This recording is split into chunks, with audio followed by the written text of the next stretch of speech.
Auxiliatrice, modèle de sainteté.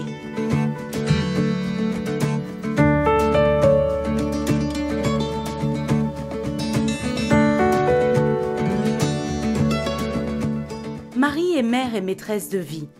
Elle nous soutient pour que nous puissions voler sur le chemin de la sainteté. Dans cet appel, simple et accessible à tous, la différence réside dans cette marche supplémentaire qui vient de la vraie dévotion, c'est-à-dire de cet échange d'amour effectif et affectif avec Marie, qui nous stimule à grandir continuellement dans l'amour de Dieu et du prochain. Marie est le modèle parfait, le modèle le plus saint.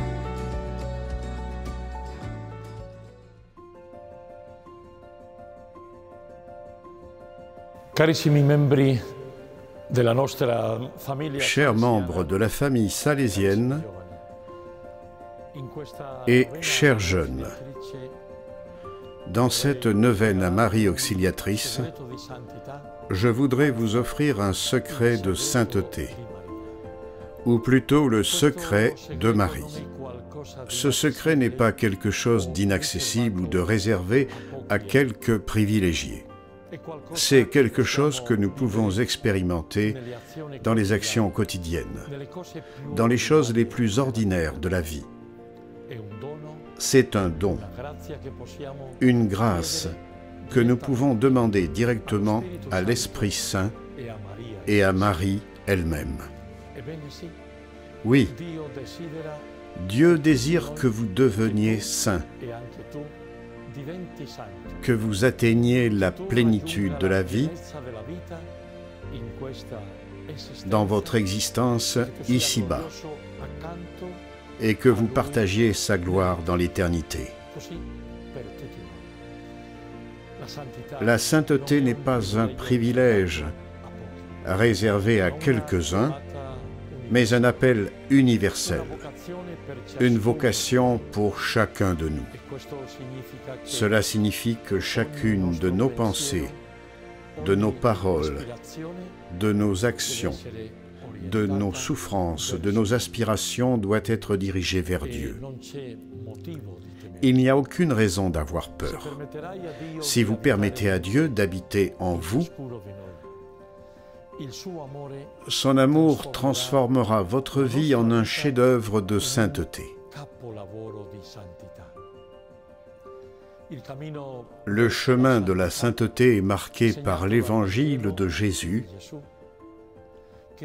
qui nous demande d'avoir un cœur humble, de prier constamment, de renoncer à nous-mêmes, de faire confiance à la divine providence et d'obéir à la volonté de Dieu.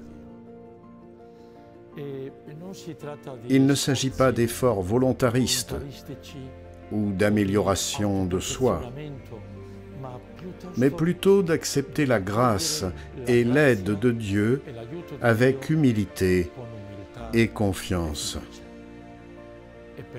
Et pour ce faire, il est essentiel de se tourner vers Marie. C'est Marie qui nous guide, qui nous accompagne sur ce chemin de sainteté. C'est pourquoi, chers amis, n'ayez pas peur d'aspirer à la sainteté. Ouvrez votre cœur à la grâce de Dieu. Laissez-vous façonner par sa bonté affectueuse et confiez-vous à l'intercession maternelle de Marie Auxiliatrice. Que cette neuvaine soit pour nous un moment de profonde réflexion et de conversion sincère, afin que nous puissions marcher avec confiance sur le chemin de la sainteté.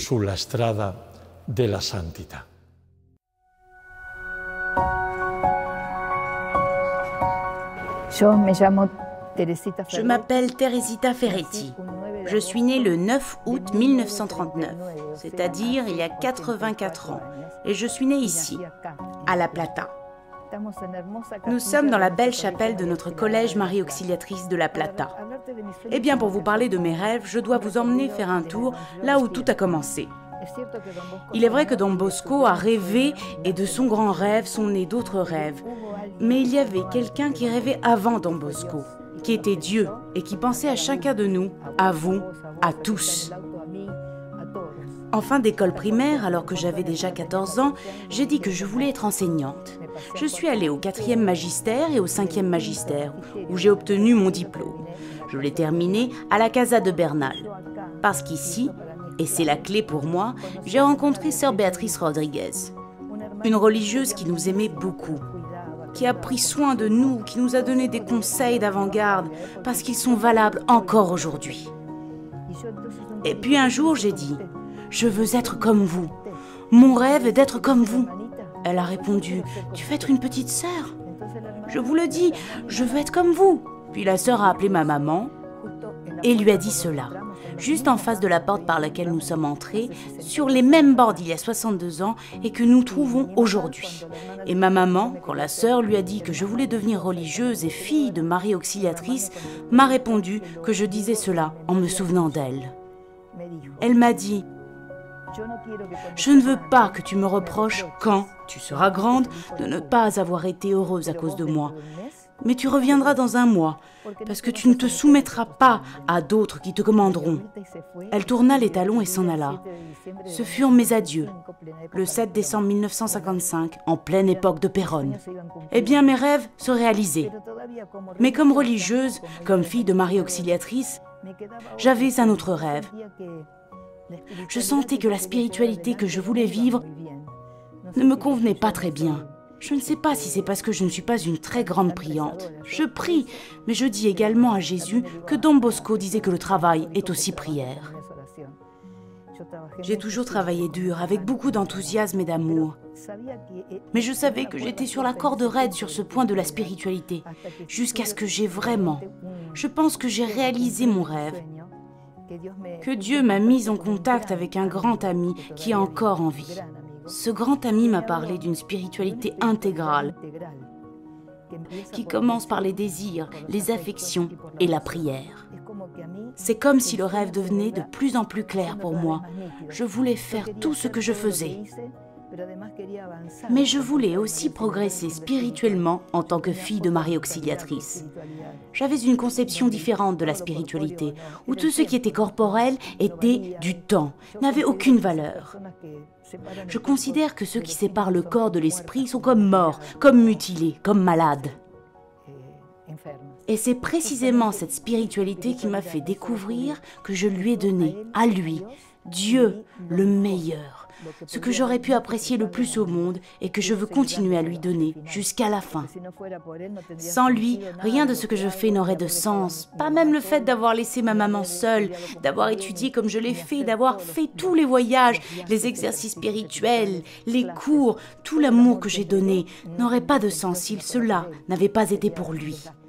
Ce serait épuisant, disons, si cela s'était terminé, parce qu'il me semble que l'amour humain dure de moins en moins longtemps. En d'autres termes, je ne sais pas si j'aurais été capable de faire tout cela si je n'avais pas donné le premier baiser de fidélité à Dieu. Il y a 62 ans, j'ai prononcé mes premiers vœux. Avant cela, j'ai dû passer par une longue période de formation. Cela a été difficile pour moi, mais je le referai encore, parce que je suis heureuse d'avoir donné toute ma vie à Dieu, à travers les jeunes.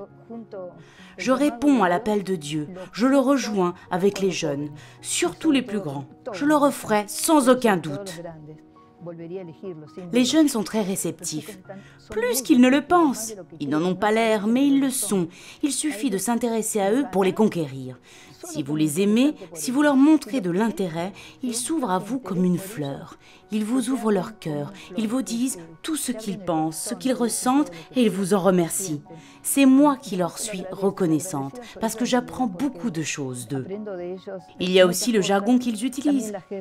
Parfois, je ne sais pas ce que signifie telle ou telle chose, et je leur demande « qu'est-ce que c'est ?» Puis je me mets à jour et cela les surprend. Et lorsqu'ils sont surpris, ils ont envie d'en parler. Pour moi, c'est une bonne stratégie. Aujourd'hui, mon rêve est de rester fidèle jusqu'au bout à ce Jésus à qui je donnais toute ma vie.